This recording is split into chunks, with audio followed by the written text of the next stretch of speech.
Hey VC, what's up? It's me, yours truly. I am back to post a quick video here. This is actually going to be a response to two of Robert Z's thread videos. Um, One I've been meaning to do for the last couple days and just kind of thought as I walked in the door here, let me knock it out really quick. And one that I just, again, kind of forgot about, and I wanted to make sure I came in and gave an answer to that as well. So let's start off with the first one, which was his, I don't remember the title for it. I have to go back and look it up, but it was his Halloween party thread video, where simply put, he's throwing a Halloween bash, and you know, if you can have the makeup and special effects and, you know, all that creative stuff to become any character or any person or whatever off of an album cover to show up to his party, which would you know, what would you choose? So that was the first one. The second one is the response to his final community lottery, which again just kind of slipped my mind or whatever. I haven't actually done my response for that yet, so I want to make sure I jump on that as well. So let's start with the first one. What character would I be if I wanted to come pop in on Robert Z's party, I guess tomorrow or day after tomorrow, Halloween? So I thought about it for a bit. Oh, and let me, just was playing in the background. Pat Benatar, 7 the Hard Way. So I kind of thought about it for quite some time. And you know, there are certain ones that automatically come to mind. I mean, obviously, and one that's a little more realistic is, you know, Kiss. That's kind of a, you know, a natural one to default to. But I thought, no, there's a lot of people that are, you know, would be Kiss or whatever. The next two that kind of came to mind, which were kind of on the honorable mention list, actually was, well, actually, right here, it's one. The Trooper from Iron Maiden, as well as Eddie from the cover of Somewhere in Time. You know, those two, and actually Somewhere in Time was really kind of in the top spot, and then I decided on this one. And my thought process is, if people are going to go through that much effort to have all special effects done and everything to go to Robert's party, I'm sure Robert's probably going to have like a costume contest. You know, I mean, that much work, you're going to have some type of a costume contest. So I kind of thought, like, what would be the one thing that I could maybe do, or person I could be that may have like the biggest shock factor, that might, you know, put me in a position to potentially win the contest or something like that. And so I started kind of thinking. I was thinking, well, it has to be something a little more than Kiss or whatever else. And then it even hit my mind. It's like, well, wait a second. This is a costume contest. This can be, you know, crossing genders and everything else as well. And that's when it kind of hit me.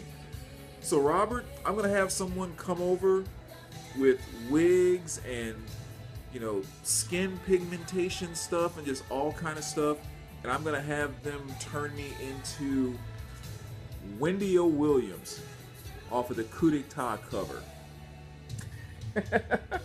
Alright, so you want to get a good look at that from the back. That's what Wendy's sporting right there.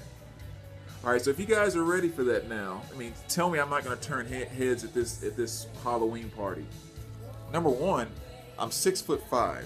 Okay, so you put me in some heels, and then you throw on a little, or some black heel boots, I should say. Then I'm going to put on a little white leopard type of G-string, right? And then I'm going to cut out the edge, or the front part of the bra. I'm going to have some fake implants put inside that bra, and then put little pieces of black masking tape or wiring tape over my nipples. And then they're going to put a big blonde wig on me. And then they're going to do the whole Michael Jackson effect and dye all my skin white. So I'll come in like a 6'5" Wendy O. Williams, breast showing, spiked hair, wearing a G-string like that. And you guys going to go, that's one ugly bitch. Not Wendy, but the way that I would look as Wendy, yeah, that'd be one ugly. But, you know, I guarantee I'd be up there at the top of the list at the when the contest time comes around, because no one will be able to stop talking about, did you see Mr. Hall of Fame? So anyway, again, if I have all the tools at my access there, Robert, I'm coming as Wendy O. Williams. So that's my pick for your Halloween party. Now, in terms of answering a question about your vinyl community lottery, again, really kind of straight to the point type question of what does the vinyl community mean to you? What has it meant to you? And just kind of, everything surrounding that. I mean, it's definitely meant a lot to me. I've been fortunate enough to be here from day one, which is really awesome. And again, there's a lot of things I could talk about. You have the friendships, you have the different personalities, and all that type of stuff. But there's really two main things I would say that come to mind when I try to encapsulate all the things that the vinyl community means to me. The two main things out of the 100 things that it means to me. So, I love the people, love the guys, love the gals, love the communication, but all of that comes kind of back to one point for me. All of those things come back to the point of saying, and really what I kind of discovered is that you're not alone. That to me is probably the biggest thing that has come from the vinyl community. Because again, that's really what all that stuff means. How deep we get into talking about something, how much music moves us, the obsessive compulsive behaviors that we might have surrounding music, collecting, and just all that kind of stuff. Where the joy we get from sending stuff to people, receiving stuff from people, just discovering new music from other people, sharing new music that other people discover. There's all these things that we embrace inside of the VC, but again, to me, all of that stuff comes back to basically saying, you're not alone. There are other people out there that obsess about this the same way you do. There are other people out there that are moved by this the same way you do, or you are. There are other people out there that, are basically just as crazy and just as in tune and just as, if not more, just obsessed than you are about something. And I think that's one of the overwhelming feelings that I get from the vinyl community in all these different ways that we interact and everything else. The second thing, and probably the biggest thing that comes to mind, and I would honestly say this is probably the biggest thing that I've been able to step out of myself and kind of sit over here and look at myself, if you will, and just kind of discover something new. And I think the biggest thing that I've discovered since being inside the vinyl community, and you guys might actually laugh at this, is that I really do have a very diverse taste in music. And and those of you that know me would probably kind of say, what? That's like the most obvious thing. How could that be the last thing you discovered? But I've always been so much in my own world when it comes to music. Back when I was younger, I had my same type of music room and my posters and everything else. It was just smaller. It was confined to my bedroom. It consisted of, little recorded tapes and little posters I cut out of a magazine that I paid $3 for, as compared to, $30, $50 vinyl and all that kind of stuff. But in essence, it's the exact same environment, and I spent a lot of time in my room just being surrounded and embraced by all these things, music. And so kind of in light of that, well, I should also say, my friends, back at this point in time, were always kind of very segmented to some degree. There were the goofy guys that weren't cool at all, the way we got get labeled in high school sometimes, that maybe like people didn't want to be friends with. They were only friends with each other, and there were like 4 of them. Well, those 4 dudes were oftentimes some of my best friends. We hung out, we did our goofy, nerdy stuff, and we were this little nerd group.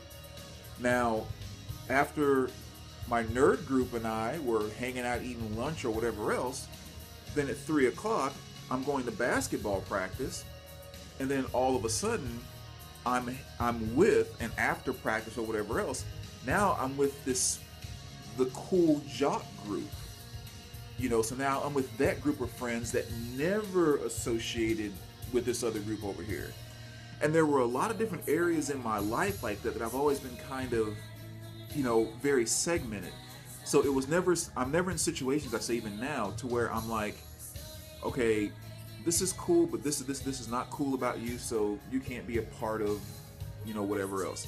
No, typically it's like, oh, you guys are doing that and I dig it. Hey, I'm going to interact with you. I'm not forcing my beliefs about other things or thoughts about music or whatever it is, any subject you want to put in there. But then this group is really into something that you guys aren't into, and hey, that's a part of me too. So now I'm friends with this group. And so I've always had these pockets. So I'm going to that big long explanation to kind of say, when it came to music, with my nerdy friends, that was my I don't know what was going on back then. That was my Talking Heads group. That was my, pop new wave type groups. Well, when I'm hanging out with my basketball and jock friends, well, that was my hip hop group.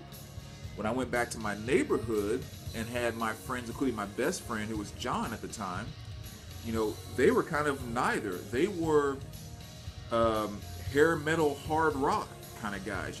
They were AC/DC. They were Twisted Sister. They were Wasp, which did not fit into either one of those groups.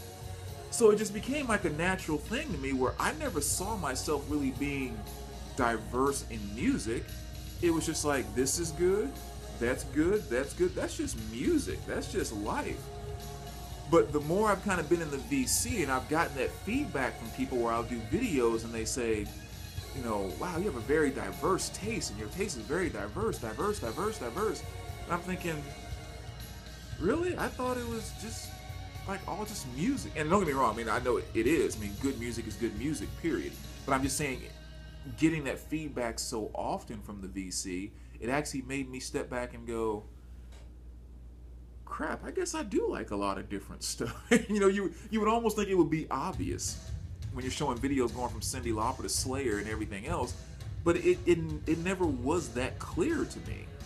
So that's probably the second thing that I have valued that most in the VC is the VC kind of showing me that about myself in a way that, even with something that obvious, I just never been able to see.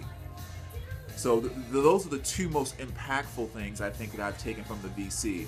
And again, when you take that, being able to see yourself as well as discovering and knowing that you're not alone, the other people that are out there, all the little sub-chapters inside of all of that are all the daily things that we experience in the VC with sharing videos and giving words of encouragement, sharing music, sending each other packages, just all the great stuff that comes along with being part of the VC.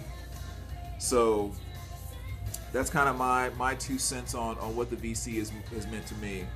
So again, VC, thank you very much for watching. Robert Z, great contest as always. Again, I hope I win. You want to see me wearing that outfit. And the great thing is, depending on how much like the skin pigmentation costs, it wouldn't be a very expensive outfit. I mean, it really wouldn't be. Just old raggedy bra, cut it out. You can get a pair of cheap panties somewhere, I'm sure, for a few bucks. Nice little blonde spike wig and off and rolling. I have a white sport coat. All right, take care, Z-Man. We'll talk to you soon.